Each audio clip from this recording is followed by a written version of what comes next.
Now, if you are a female creator out there and you're interested in this initiative, YouTube has spaces all around the globe. In addition to New York, LA, London, Paris, they also have them in Sao Paulo, Tokyo, Berlin, and Mumbai. So you're going to want to check it out. Now, the tech industry is one where many women are still struggling to break through the glass ceiling. One woman who's managed to thrive in this male-dominated space is Minerva. She is the City of New York's first ever Chief Technology Officer, and she joins us live. Thank you so much for being with us, and it is about time that we had this pose, we like to say. Minerva, talk to me about what you see. You have a front row to this. Why is there such a large barrier for women in tech? Yeah, it's you know, it's interesting because when I first started coding in the 1980s, there was about a third of computer science students were female. And now that number is down below 10% in some schools. And yet, the number of tech jobs has been going up. This is a great career. It's a great path to the middle class.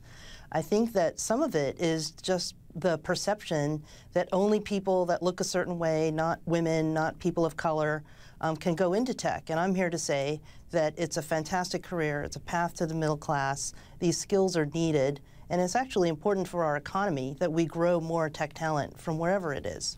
That's right, and changing perceptions is really key to that. I have a daughter, and I know that struggle. What can the government do to help change the landscape or change the conversation? Yeah, I'm really, really lucky because it's true. In the last 3 decades, I've very often been the only woman in the room during a tech meeting. But here in the de Blasio administration, 58% of our senior leadership is female. It's really refreshing and a great change. It's also our ability as government to help promote and continue the fact that New York City is very friendly to business entrepreneurs who are women, who are startups founders, and in Crunchbase, which is the database for TechCrunch, New York City has the highest number of women tech founders here in New York. So I think, you know, we've got 300,000 jobs supported by the tech ecosystem. We have $30 billion in wages that are created by this, and it's our job to help create that and promote that more women in technology.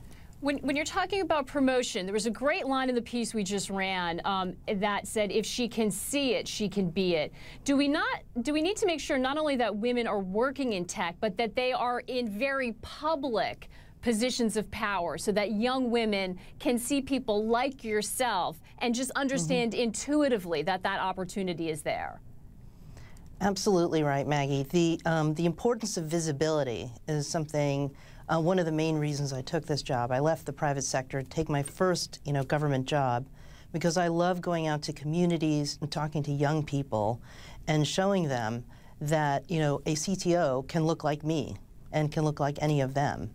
It's very important because young people will look to, YouTube, as the last segment pointed out, they look to images on TV and they want to know, do I see someone that looks like me doing the job that I want to do?